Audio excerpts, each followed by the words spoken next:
Eh bien bonjour, aujourd'hui ma première vidéo, donc bienvenue à tous sur ma chaîne. Donc c'est la première fois que vous entendez ma voix, désolé pour vos oreilles. Donc aujourd'hui je fais cette vidéo, une petite vidéo, voilà, ma première petite vidéo, parce que je viens de recevoir ce boîtier de disque dur 2 pouces 5 et il m'a fait quelques surprises, donc j'ai envie de les partager avec vous. C'est assez amusant, hein, pas ha ha ha, mais amusant plutôt rire jaune, sans mauvais jeu de mots. J'ai acheté ce boîtier sur eBay, une bougie de pain certes, hein, de l'ordre de un poil plus de 3 euros, pas beaucoup plus. Donc faut avouer que c'est quand même pas quelque chose de très cher. Mais malgré tout, on pourrait s'attendre à quelque chose de... au moins quelque chose qui fonctionne. Hein. Parce que sur la qualité visuelle du produit, on pourrait parler d'une magnifique inscription USB 2 très disgracieuse, hein, sur un boîtier qui est quand même plutôt sympa, un boîtier aluminium brossé noir. J'aime bien, voilà, j'aime bien, et vous allez voir à quel point je l'aime bien. Donc on pourrait au moins, voilà, penser que ça fonctionne. Alors, je vais vous donner le préambule. Pourquoi j'ai fait venir ce boîtier? Alors c'est simple, j'ai eu pendant des années ce petit disque dur de 2 pouces 5, donc transportable on va dire, de marque Lassi. Bon, c'est pas une marque que j'apprécie particulièrement, il faut être clair, à l'époque je l'ai acheté parce qu'il était joli, petit, et il me semblait résistant. Effectivement, je n'ai pas eu trop à me plaindre pendant quelques années. Alors, par contre, peut-être ce qui s'est passé, c'est que ce disque dur, qui a une vocation portable, moi je m'en suis servi quand même très longtemps comme disque dur externe, mais branché en continu sur le PC. Alors, je ne suis pas sûr que ce type de disque dur alimenté par l'USB soit vraiment fait, hein, pour être branché en continu sur un PC. Donc il se pourrait bien que la panne que j'ai eue là-dessus soit en partie ma faute. Mais bon. Alors la panne, voilà, venons-en à la panne. Si j'ai dû changer de boîtier, c'est tout simple. C'est qu'un jour, voilà, pendant des semaines, je me suis rendu compte que mon disque dur mettait de plus en plus de temps à être reconnu par Windows. Il mettait de plus en plus de temps à ouvrir les dossiers dans le navigateur, hein, donc je commençais un peu à tester sur ce produit, sur mon disque dur, mais je ne savais pas ce qui se passait, hein. Je m'étais dit à l'époque, bon, il est trop plein, c'est normal, il lag, c'est un 2 pouces 5, il n'a pas d'alimentation. Enfin bon, hein, j'aurais toutes les excuses possibles pour expliquer pourquoi mon disque dur était en train de mourir, hein, parce que c'était un peu ce que je pensais à l'époque, et j'avais pas tout à fait tort, hein. Mais un jour, il voulait carrément plus du tout démarrer par Windows. Alors après quelques redémarrages, hein, du PC, il a bien voulu démarrer, mais là j'ai commencé à entendre un bruit qui me plaisait pas du tout, hein, le cri d'agonie du disque dur, hein, au clair de lune dans la forêt, un cri très inquiétant. Et là donc du coup je me suis dit c'est fini, mon disque dur est mort. Alors il est encore branché. Au lieu de débrancher et en espérant le sauver, j'ai plutôt envisagé de récupérer ce qu'il y avait dessus, de le sauvegarder à l'époque, et de m'intéresser au problème ensuite. Voilà, c'est ce que j'ai fait. Donc il a dû s'en prendre encore un peu plus dans la gueule ce jour-là, jour fatidique. Donc j'ai démonté. Alors voilà, donc ce boîtier se démonte par 4 vis situées en dessous. Alors ces vis traversent l'aluminium et viennent en fait se fixer dans les emplacements de vis du disque dur, ce qui fait que le disque dur est bien fixé à son boîtier, et ça c'est pas mal du tout. Vous allez voir que c'est pas la même chose avec celui-ci, hein, donc la conception de la scie, c'est très moche comme nom, j'ai honte de dire la scie chien fidèle. Bon, de chez la scie était bien mieux faite là-dessus. Là par contre, hein, voilà, ce qu'ils aiment bien faire dans ce genre de boîte, c'est de nous mettre des vis soi-disant inviolables. En l'occurrence, c'était des vis, ce qu'on appelle, si je ne m'abuse, des vis Protorx. Donc pour ceux qui voient ce que sont les vis Torx, donc c'est les fameuses vis avec une tête d'étoile, hein, avec plus d'étoiles que le cruciforme, que la Philips, on va dire. Donc la Torx, la Protorx a une petite particularité beaucoup plus sympa, c'est qu'en plus d'avoir cette tête en étoile, elle a aussi un petit picot, une petite tige en ferraille au milieu de l'étoile. Ce qui fait que si on a du Torx, ce qui est déjà pas mal, hein, je pense pas que tout le monde soit équipé en Torx, c'est quand même pas ce dont on a besoin normalement. Et ben même si on est équipé en Torx simple, on va dire, et ben on ne peut pas démonter ces vis de merde.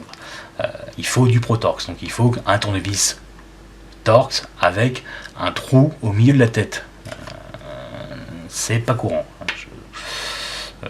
On le trouve dans certaines marques d'outils réputées, hein. Mais bon, en l'occurrence, je n'en avais pas, donc j'ai dû démonter ça, on va dire, comme le bricoleur du dimanche, comme un barbare, plus exactement, hein. Ce que j'ai fait, c'est que j'ai pris un tournevis plat, j'y suis allé, voilà, comme ça, entre deux pattes d'une étoile, j'ai fait sauter le picot, et j'ai démonté comme ça. Bon, je savais qu'a priori, ce boîtier-là, je n'allais plus m'en servir, donc il fallait que je démonte avant de le jeter, en gros, hein. Donc j'avais pas trop d'état d'âme à faire ce que je faisais, mais bon, voilà, pour un démontage de qualité, c'était vraiment pas ça. Donc j'ai démonté. Donc très simple, une fois dévissé, on peut faire visser ça, voilà, donc tout se casse la gueule. On arrive sur un truc très classique, voilà, un rack plastique sur lequel est juste posé, hein, comme on vient de le voir, juste posé l'électronique, hein, qui convertit le signal SATA en USB, hein, très classique, plutôt bien fait. Il prend très peu de place, d'ailleurs le boîtier en lui-même prend assez peu de place, hein. Je sais pas si on voit la différence entre ce boîtier là et ce boîtier là, donc qui contiennent tous les deux la même taille de disque dur, et ben on a quand même une différence, hein. C'est pas flagrant à la caméra, hein, noir sur noir, mais on doit quand même voir, hein, là il y a quand même presque 1 cm de long de plus, et il y a quand même quelques millimètres de plus de largeur. Donc il était compact, vraiment sympa. Il faisait quasiment la taille d'un disque dur de pouce 5, quoi. D'ailleurs, au catalogue de la scie, son petit nom, alors je ne sais pas s'il est toujours fabriqué d'ailleurs, son petit nom c'était les Rikiki. Voilà, Rikiki. C'était mignon comme petit nom. Et c'est vrai qu'on peut voir que le soin a été apporté pour en faire vraiment un disque dur compact. C'est vraiment bien fait, vraiment sympa. Donc, une fois ça, on a pu extraire le disque dur. Là-dessus, c'est sensiblement fait pareil. Je ne vais pas vous le redémonter, parce que la qualité des vis dans le plastique, hein, le pas de vis dans le plastique, on sait tous comment ça finit, hein. On démonte une fois, 2 fois, 3 fois, il n'y a plus de pas de vis, et puis le machin, ça va dans tous les sens, et ça ne marchera plus. Donc là, il est monté. De toute façon, c'était pas le but de la vidéo, c'est pas vous montrer comment monter un disque dur. Je pense que voilà, ça se fait très bien, même pour un bricolo. Donc il est installé. Je l'ai installé, donc c'est chinois, pas très bien fait, c'est moins bien fait à l'intérieur. Ça se voit pas à la vidéo, mais voilà, si on peut parler un peu de l'aspect, alors les bons points, je les ai déjà dit, hein, c'est un bel aluminium, assez épais, le brossage est bien sympa, brossage assez gros, bien teinté en noir, voilà, hein, un design très classique, très sobre, voire même austère. L'USB 2.0 voilà, qui était vraiment, on aurait vraiment pu s'en passer, sincèrement. Bon, voilà. Mais la finition n'est pas là, hein. On voit bien que les boîtes en aluminium sont vraisemblablement tirés au mètre, ou je ne sais pas quoi, et coupés. Voilà, parce que c'est même pas très bien pensé. Hein. Sincèrement, on voit la découpe. On voit la découpe tout autour là. Vous voyez pas, moi je le vois, donc faites-moi confiance. On voit la découpe. C'est pas très propre. Et le berceau plastique à l'intérieur, les trous sont pas forcément dans l'axe comme il faut, ce qui fait que le panel avec le port USB est légèrement, alors c'est très léger, hein, mais on le sent au doigt, on le voit éventuellement un peu à l'œil, c'est vraiment léger, et t'en dépasse pas un petit peu. Tandis que, évidemment, le dos, lui, est enfoncé un petit peu dans la boîte. Donc, la finition, bon, elle n'est pas là. Ceci dit, sincèrement, pour un peu plus de 3 €, je ne m'attendais pas à un produit très bien fini. Je voulais juste un produit qui marche. Et c'est là où on arrive au problème. Je voulais un produit qui marche, comme je disais au début de la vidéo. Alors, ce disque dur vient avec cette magnifique pochette en 6 milli, je dirais en 6 milli Sky. Hein. Donc c'est moche, hein, sincèrement, je viens de la reprendre de la poubelle pour vous la montrer dans la vidéo. Là, vous voyez à quel point je suis consciencieux. Mais bon, ce truc-là, je sais pas qui va utiliser ça. Sincèrement, j'ai même pas réussi à mettre le disque dur dedans. Sincèrement, vous voyez, je sais pas comment. Voilà, peut-être en mettant des heures et des heures. Là, on dirait que je suis pas loin. Non, non, sincèrement, c'est de la merde. Donc bon, je vais quand même la garder, ça protège un peu. Voilà, c'est fourni avec ça. Donc le boîtier, bien sûr.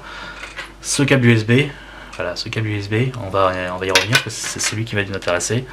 Et un magnifique tournevis de grande qualité. J'étais très étonné de la qualité du tournevis. Donc avec ça, je pense que je pourrais dévisser la tour Eiffel avec une centaine de vies, hein, voilà. Mais c'est rigolo, hein, c'est mignon. Je garde, je trouve très mignon, je le garde. Voilà. Donc voilà, hein. Très beau tournevis. Donc, on va mettre ça là, hein, voilà. Je vais vous laisser à l'écran parce que vous allez pouvoir apprécier ce magnifique tournevis. Donc voilà ce qui est fourni en tout. Avec ça, donc on va enfin arriver au sujet de la vidéo, hein, vraiment. Qu'est-ce qui m'a fait comme surprise, ce petit coquin? Et bah tout se joue dans ce câble là. Donc comme vous pouvez le voir, ce qui se branche au disque dur, c'est un câble très classique, hein, on est sur du mini USB, voilà, ça c'est classique. Et on est sur deux USB. Alors, je pense que beaucoup d'entre vous avez déjà vu ça. Enfin, ça dépend ce que vous avez comme périphérique. Mais moi, personnellement, j'en ai pas vu depuis un moment.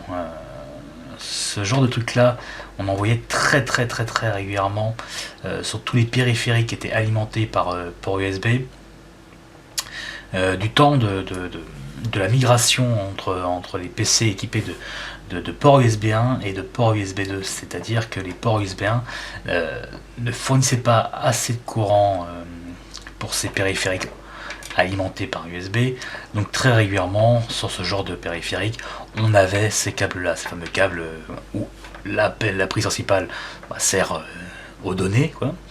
Et la deuxième prise permet de ramasser le courant qui manque, en gros, hein, pour simplifier. Donc quand j'ai vu ça, j'étais un peu inquiet. Mais bon, le câble en lui-même avait l'air... il est gros, il semblait blindé. Je me suis dit, bon... Ils ont utilisé des vieux câbles, ils ont pensé à ceux qui étaient encore en USB 1. Peut-être que dans certains pays, il y a encore beaucoup de monde qui ont besoin de ces deux ports. Bon. Donc, naturellement, j'ai testé. J'ai branché un port, celui des données. Et rien, que dalle. Le disque dur ne démarre pas. La LED ne démarre pas, etc. On peut dire qu'il a au moins ce bon sens là de ne pas essayer de démarrer quand il n'a pas assez de courant, donc il va pas faire plus de mal à un disque dur, il est déjà bien mal en point, donc ça serait bien.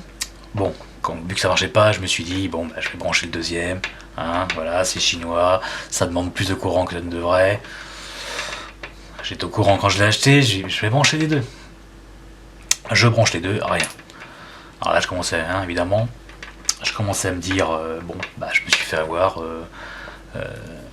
ce boîtier là est inutilisable, je pourrais rien en faire, donc il faut le jeter quoi, hein, je me suis fait avoir quoi.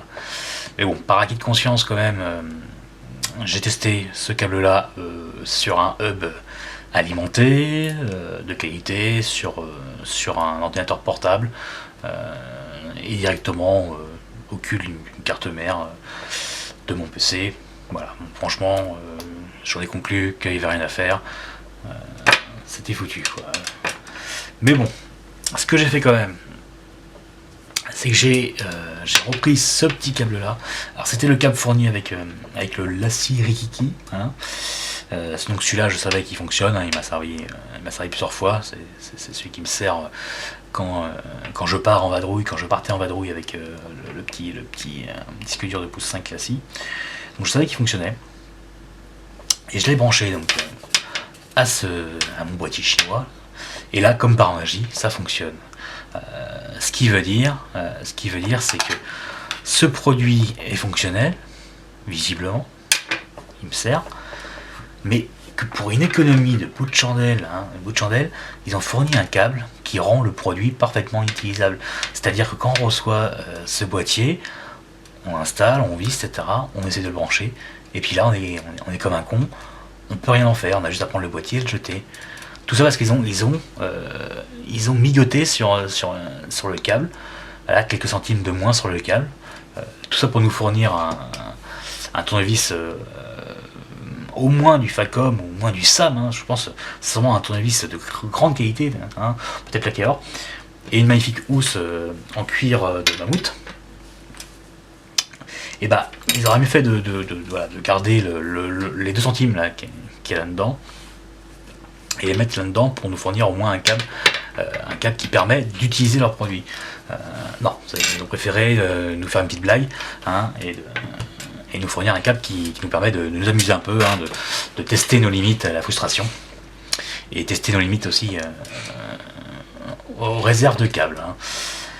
Alors vous allez me dire, c'est un câble mini USB très classique, hein, on en a tous, hein, c'est des câbles qui ont beaucoup servi dans les années 2000, 2010, tout ça, qui commencent un peu à disparaître, hein, au profit plutôt du micro USB, on va dire. Mais malgré tout, il faut quand même en avoir. Hein. Alors, on en trouvait sur des téléphones portables, hein. Moi j'avais un Motorola qui avait cette prise là, on en trouve sur des appareils photo, en l'occurrence mon Canon a encore cette prise là, on en trouve sur des GPS type TomTom, des hubs USB, bon, un peu tout, hein, j'avoue que j'en ai un stock, mais heureusement que j'en avais un stock, autrement je n'aurais jamais pu faire redémarrer ceci. Donc voilà, c'est un peu la conclusion, c'est quand même bien dommage d'avoir fait un produit, de le fournir, de le livrer, tout ça pour nous fournir, en fait, tel qu'ils nous le fournissent, il ne fonctionne pas. Il ne fonctionne pas, on ne peut rien en faire. Il faut avoir le câble en réserve, autrement il ne fonctionne pas. C'est quand même dommage, hein, voilà. Alors moi, hein, j'achète ce genre de produit en Chine, parce que je considère que ça sert à rien d'acheter ça en France, puisqu'on trouvera la même chose grosso modo en France, à plus cher, hein, clairement beaucoup plus cher. Et donc pour conclure, on est vraiment en face d'un produit, voilà, pas cher, qui vient directement de Chine. D'un autre côté, hein, sincèrement, ce qu'on trouve au magasin, on est sur sensiblement la même chose. Alors ça sera mieux fini, et faut espérer quand même qu'en sortie de boîte ça fonctionne, ce qui n'est pas le cas de ça, hein. Rappelons quand même que si j'avais pas un câble en stock, ce produit là je pouvais le jeter. Mais bon, pour ce genre de produit, j'avoue que je me laisse assez tenter, hein, pour commander directement en Chine.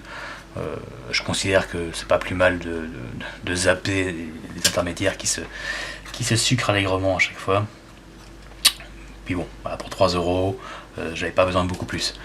Mais c'est quand même dommage de nous fournir un produit qui, on peut le dire, ne fonctionne pas. Donc voilà, c'était la conclusion. Encore une fois, les Chinois nous ont bien mystifiés. C'est donc la fin de ma première vidéo. Donc n'hésitez pas à laisser un commentaire pour me dire si ça vous a plu, me dire que vous aussi vous avez eu le même problème avec ce boîtier, parce que je suis sûr que je ne suis pas le seul à avoir acheté ce boîtier là. Donc dites-moi si vous, par miracle, vous avez eu un câble qui fonctionne, ce qui n'est pas du tout mon cas. Donc dis-moi ça. C'est toujours sympa de sentir un peu moins seul dans ces heures de souffrance, de solitude face à des problèmes aussi ridicules. Donc dites-le moi. Autrement, on se retrouve dans une vidéo prochaine. Voilà. Je sais absolument pas sur quoi. Sincèrement, on le découvrira ensemble. Ça peut être un jeu vidéo. Là, je peut-être bien. Peut-être un jeu de PlayStation. Peut-être que je ferai en test. Peut-être, ou alors je vous présenterai un autre de mes objets insolites ou une collection. Voilà, donc je sais pas, vous avez bien compris le principe de la chaîne, c'est que j'ai tellement de passion, de bordel, de passe-temps que il faut toujours faire un choix. Je vais toujours faire un choix.